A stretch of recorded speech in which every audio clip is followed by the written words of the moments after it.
Jabar Quick Response Podcast, inspirasi untuk kemanusiaan.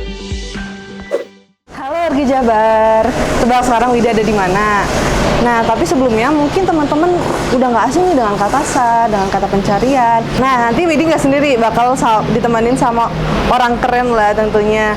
Mau tahu siapa? Ayo ikut sini yuk. Ada Pak Dede. Halo. Pak, apa kabar? Alhamdulillah sehat. Bang Widi sehat? Alhamdulillah sehat. Pak, boleh dikasih tahu dulu nggak nih ke warga Jabar kalau itu kantornya itu di mana sih letaknya? Mungkin ada yang belum tahu juga gitu. Bahwa kantor SAR Bandung itu secara nomenklatur ya namanya Bandung. Namun demikian untuk posisinya kita ini ada di Desa Parakan Muncang, Kecamatan Cimanggung, Kabupaten Sumedang. Tetapi lebih terkenalnya Jalan Raya Bandung Garut kilometer 27. Itu yang lebih trennya. Jadi agak sedikit aneh gitu ya. Kantor SAR Bandung lokasinya di Sumedang. Iya, betul. Tetapi tidak menyulut.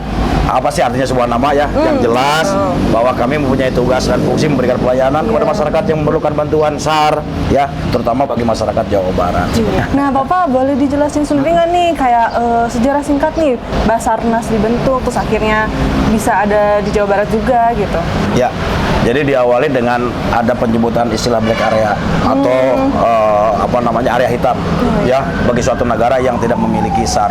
Oleh karena itu Indonesia pada tahun 1950 ini bergabung dengan International Civil Aviation Organization atau Organisasi Penerbangan Dunia. Kemudian tahun 1959 juga Indonesia sudah bergabung dengan International Maritime Organization atau Organisasi Pelayaran Internasional.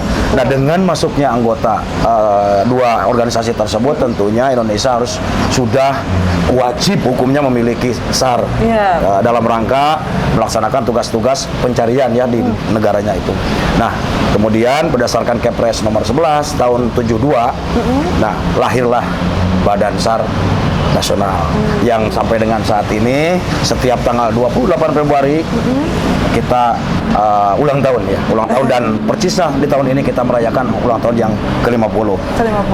Kemudian untuk kantor SAR Bandung sendiri lahirnya itu tahun 2008. Dulu ini masih pos.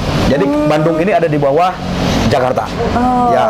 Seiring perkembangan zaman dan pengembangan organisasi tahun 2011 akhirnya tepatnya di November berdirilah kantor SAR Bandung yang saat ini kita berada seperti itu. Widi boleh masuk nggak Pak? Pengen lihatnya dong. Dengan senang hati nih ya? kita, ayo mari kita masuk untuk melihat.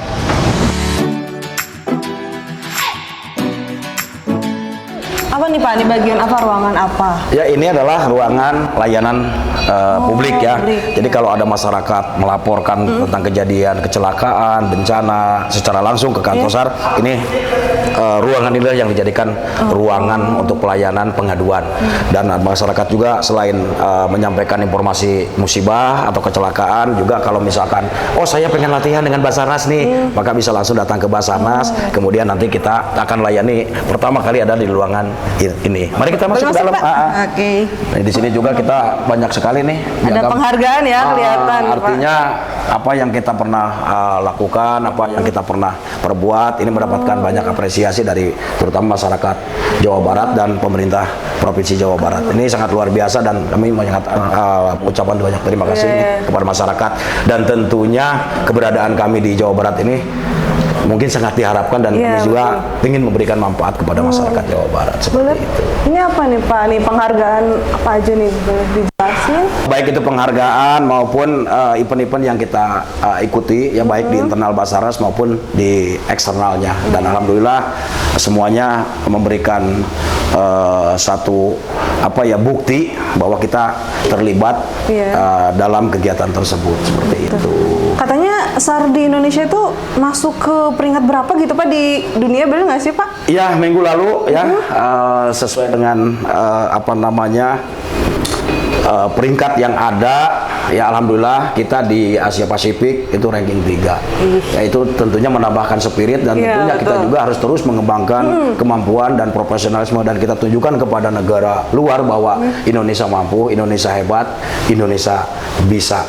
Ya, memang karena kan SAR ini internasional ya. Kita bicara search and rescue dan SOP pun aturan-aturannya serta referensi-referensi tentunya kita semuanya bersandar kepada internasional. harus sama, apalagi terkait dengan penanganan kecelakaan pesawat, kecelakaan kapal, ya karena memang aturannya juga sudah jelas ya yang Iya, dikeluarkan betul. oleh organisasi penerbangan dunia dan pelayaran dunia. Ini tentunya kita ngadopnya internasional sehingga urutan ranking pun itu internasional. Keren berarti. Seperti- Nah Pak, Widi boleh lihat juga nggak nih alat-alat yang biasanya digunain? Boleh kita ke sana? Boleh dengan senang hati. Oke, ayo Wargi Jabar, kita ke sana.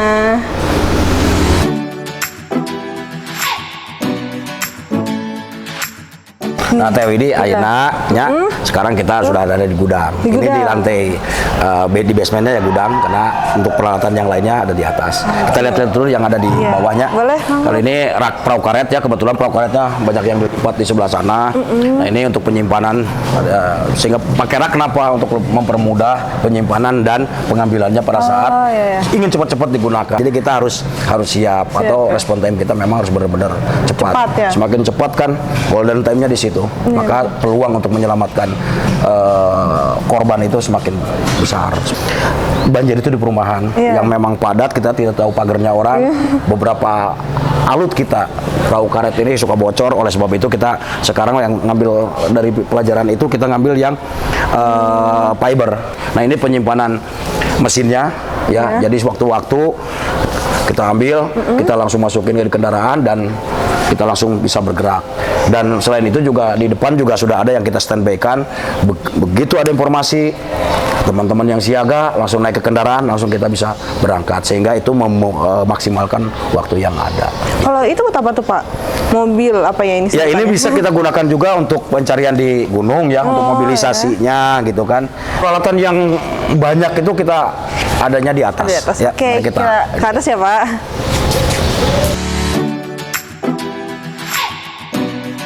Nah, Teh, ya, ruangan kedua. Ini ruangan kedua atau tempat penyimpanan peralatan ya, baik peralatan untuk pencarian di air, untuk nanti dibangun gedung reruntuhan, apa namanya, di ketinggian dan lain sebagainya, semua ada ya. Ada ya. Dan mudah-mudahan ini bisa benar-benar membantu tugas kami, Iya. peralatan-peralatan ini dalam rangka bagaimana menyelamatkan warga yang membutuhkan seperti itu. Ini buat diving ya Pak? Ini untuk diving ya, ini untuk selam segala macam. Kita penyimpanannya seperti ini. Dan untuk tabung selamnya tadi kita lihat di bawah Iya, iya. yang sudah ready untuk dilakukan apa namanya, latihan sama secara kontinu kita latihan seperti itu. Oh iya gitu. Nah, ini ini udah dipersiapkan ya. Iya. Ini udah dipersiapkan paket per paketnya ya, set per setnya, sehingga pada saat begitu ada kasus yang tenggelam ya, ini langsung kita bisa naikin saja. Di dalamnya ini sudah lengkap. Jadi udah langsung, Udah ya langsung. Pak ya, terset gitu. Betul. Boleh lihat ke situ Pak? Mangga. Ini ada helm-helm gitu ya Pak ya? Nah, ini APD ya, helm, dan ini juga peralatan-peralatan untuk kita bermain di ketinggian. Ya, ini alat-alat untuk mountaineering lah kalau ini namanya. iya. Mulai dari harnessnya, ada karabiner, ada crawl dan lain sebagainya. Ini paketan lengkap lah ya. Paketan lengkap. Di sana gua talinya segala macam, sehingga bukan hanya kita gunakan untuk operasi SAR, karena memang yang operasi SAR kita sampaikan, yang ini juga kita gunakan untuk latihan seperti itu. Ada lumayan banyak juga ya Pak? Banyak ini juga peralatan-peralatan untuk di sini. apa namanya, alat-alat untuk kita lakukan. Selain di urban SAR juga ada untuk vehicle accident rescue. Pada saat kejadian kecelakaan kereta, kendaraan, ini juga kita lengkapi dengan alat-alatnya. Nah, kayak ini bisa kita gunakan pada saat kita melakukan aktivitas di lubang yang sempit. Atau combined space. Jadi ini udara kita bisa salurkan melalui alat ini ya, seperti itu. Jadi unpredictable ya, Iya, tidak bisa apa namanya, dipastikan. Tiba-tiba terjadi bencana, tiba-tiba ada orang tenggelam, sehingga memang kerjaan kita itu semuanya ya serba tiba-tiba. Iya, Tidak ada bencana melapor duluan. Iya. Gitu kan. Sehingga oleh karena itu tentunya kesiapsiagaan Iya, kita betul. harus terus menerus ya, secara kontinu kita perhatikan, kita tingkatkan seperti itu.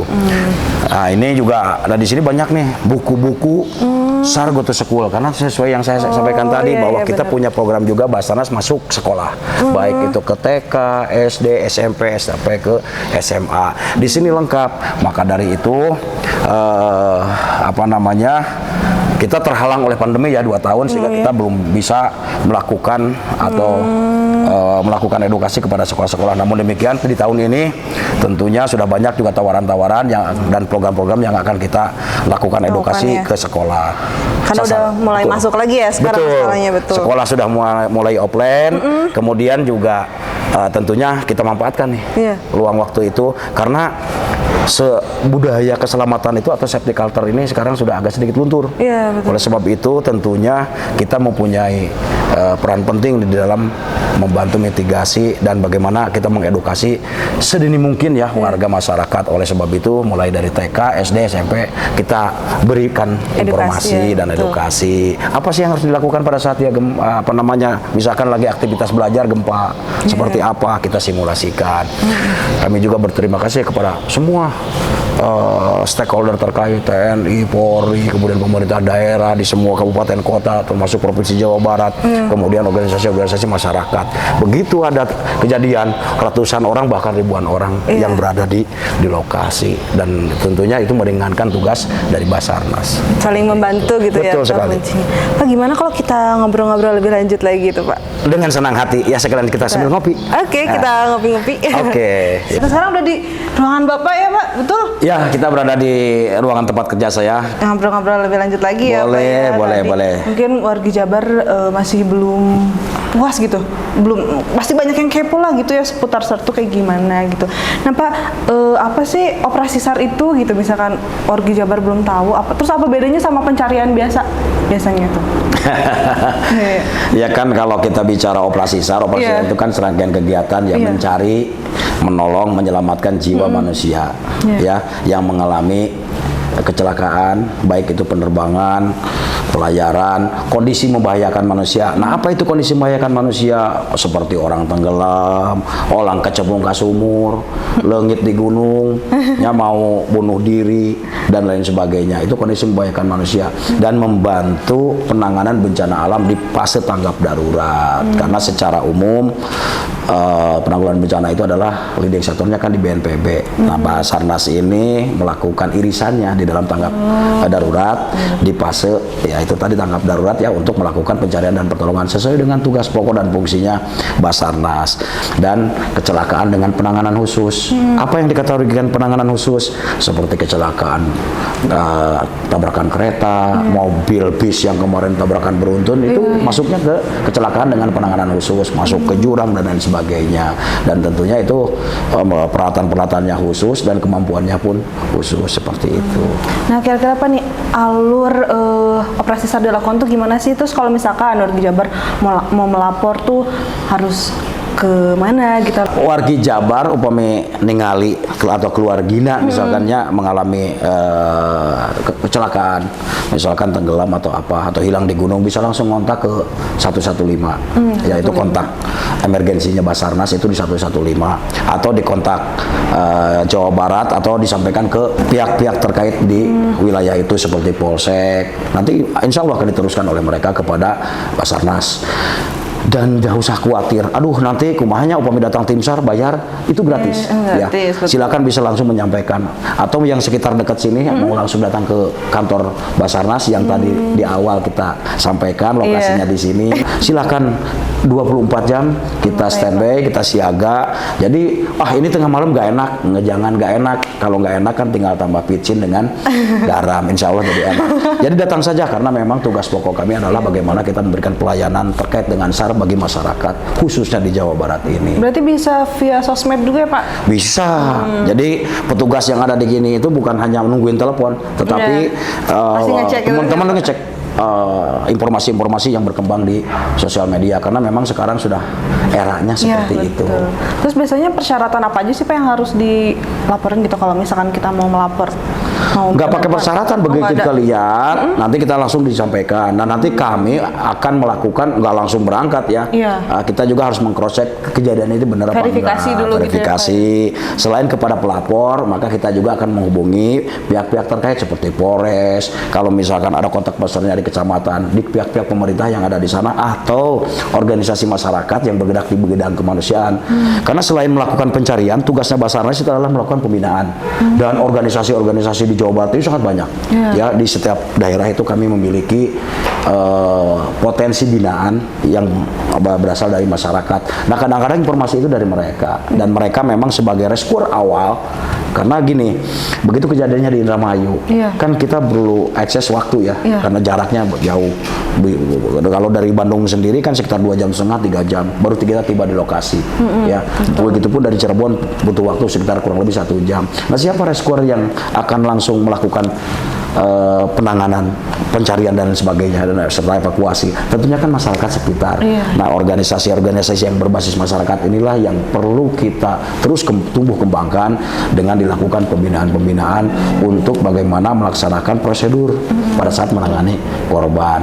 Nah, ini tentunya kan kita juga berharap bisa dibantu oleh teman-teman yang sudah memiliki kualifikasi itu untuk memudahkan tentunya tugas-tugas Basarnas, ya.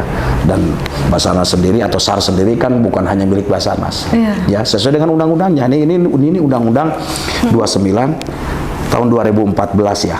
Ini tentang pencarian dan pertolongan. Jadi ini undang-undang bukan undang-undang Basarnas, tapi tentang pencarian dan pertolongan. Oleh sebab itu, semua yang bergerak di bidang pencarian dan pertolongan ini harus mengadopsi kepada undang-undang ini, kan gitu. Begitupun nanti turunannya di peraturan-peraturan pemerintahnya terkait dengan masalah operasi SAR, pembinaan potensi SAR dan lain sebagainya, seperti itu. Nah, kalau tantangannya sendiri nih Pak, selama kan Bapak mungkin udah banyak ya pasti gitu melakukan pencarian, dari tahun berapa tuh Pak?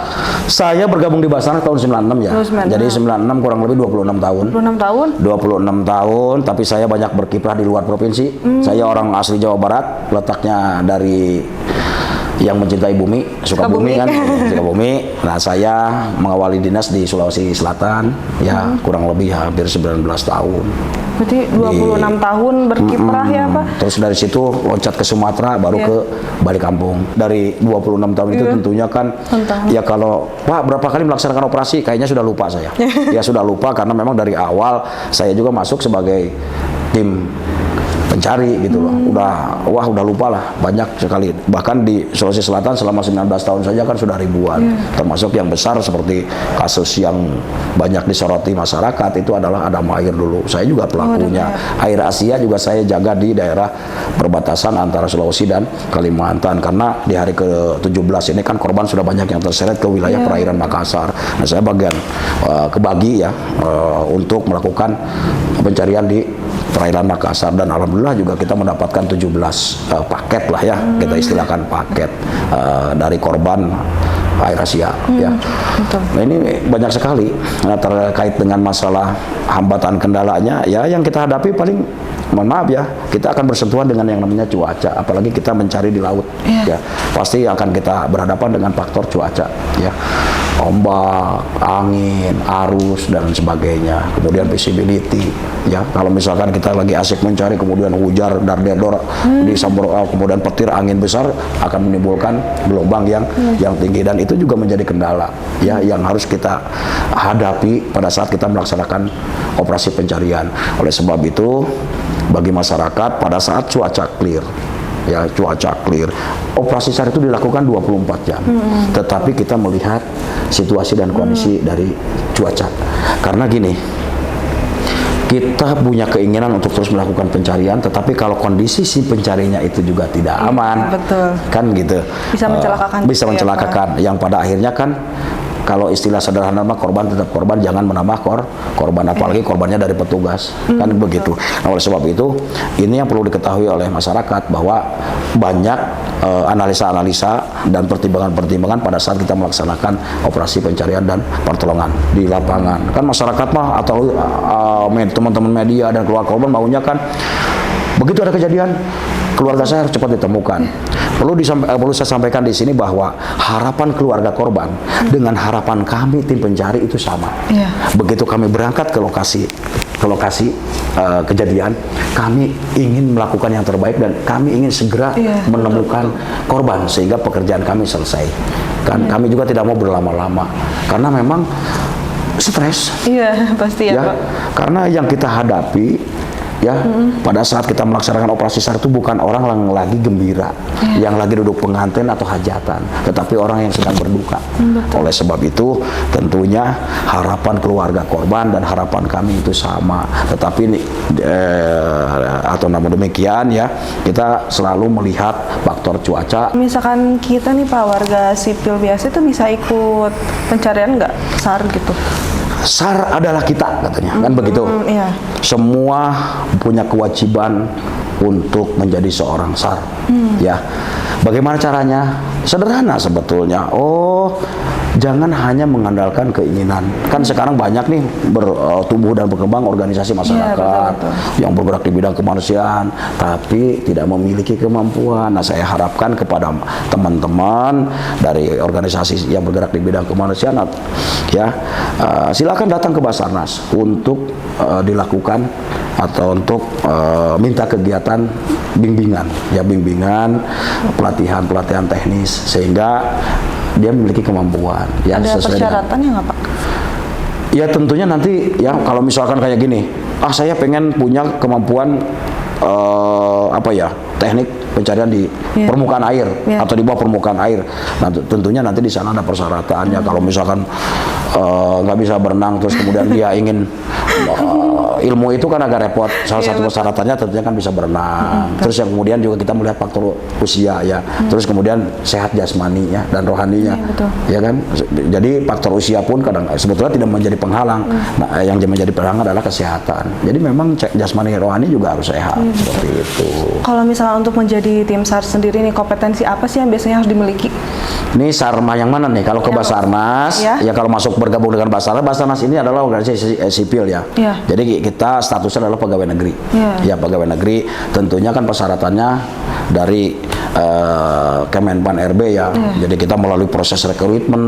Ya, di situ rekrutmennya juga ada fisiknya, selain CAT ya. Kita ujian di komputer, kemudian begitu lulus di situ masuk ke tahapan berikutnya, tes kesemaptaan, ada lari, renang, push up, sit up, full up dan lain sebagainya. Terus masuk ke interview atau tes CAT yang kedua ya, tentang substansi Basarnas.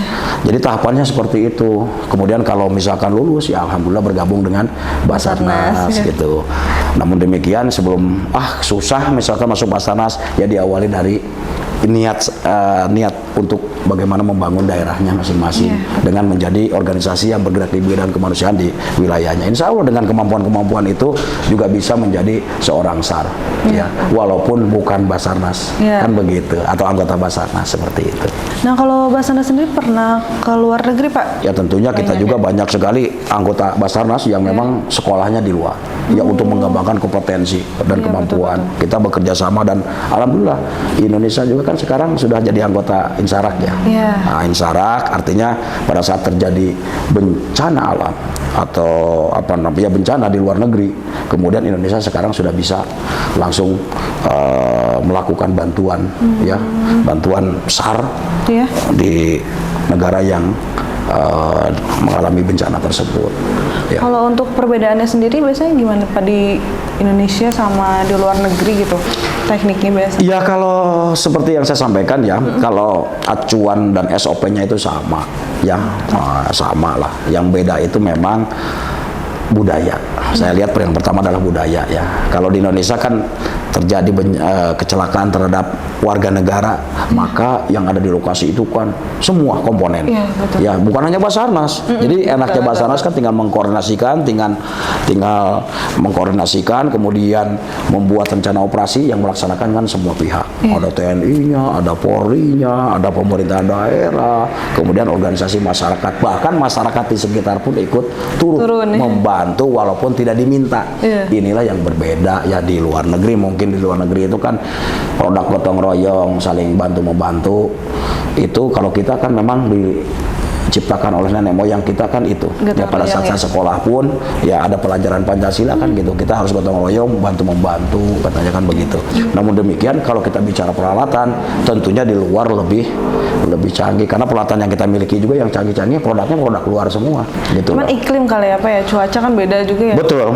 Jadi geografisnya, budayanya gitu kan ini yang berbeda. Tetapi kalau terkait dengan pencariannya kami yakin itu sama. Karena itu tadi referensi kita kan referensi internasional, ngadopnya ke sana semua. Kalau misalkan prosedur SAR gabungan gitu ke luar negeri itu biasanya gimana tuh Pak prosedurnya? Apakah harus ada izin dari mana dulu atau gimana gitu sebelum benar-benar tim SAR tuh bisa datang ke sana? Iya, ke saya sih bukan bidang saya sih sebetulnya itu ya. Kalau dari pengalaman yang ada memang gak sedikit jelimet juga sih. Ya kita akan koordinasi dengan kedutaan, kita akan koordinasi dengan Kemenlu. Sama halnya dengan gini lah, ya.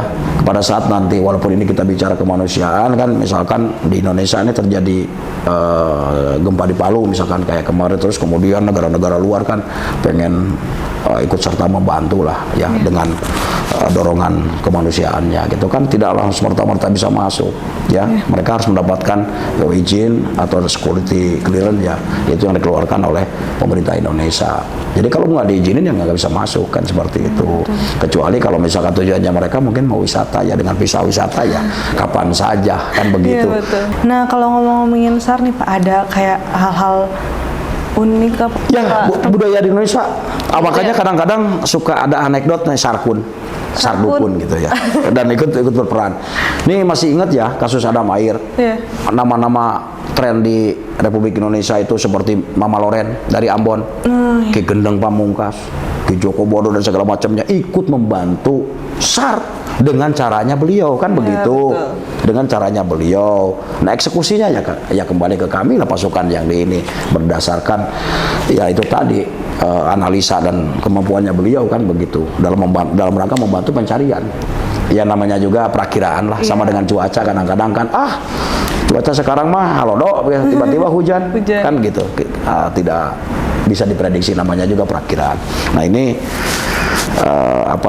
kearifan lokal ini kadang-kadang juga ya melekat sih dan itu menjadi budaya di Indonesia kan gitu. Ya kita bukan percaya dengan yang seperti itu tapi memang kearifan lokal ini kadang-kadang ya banyak pengalaman saya melakukan pencarian di gunung kadang-kadang ya seperti itu. Gitu. Banyak keanehan-keanehan yang sulit kita jelaskan dan kalaupun dijelaskan juga banyak orang ini ngarang. Cerita segala macam. Kalau misalkan berbicara soal data nih ya Pak, kalau pencarian orang hilang di Indonesia per tahunnya rata-rata berapa ya Pak?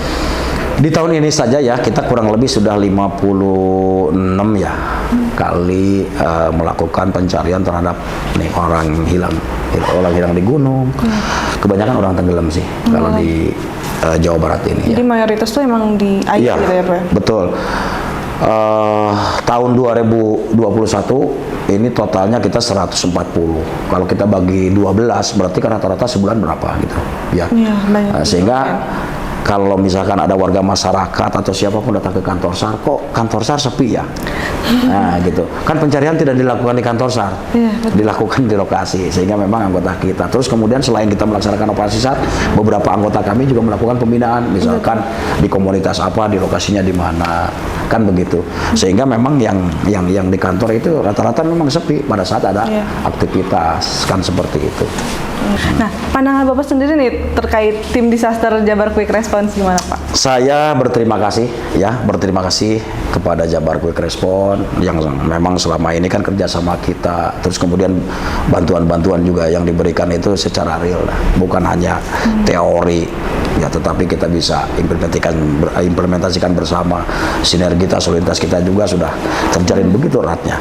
Dan saya berterima kasih kenapa? Dengan hadirnya Jabar Quick Response disasternya ya, terutama itu membantu meringankan tugas saya.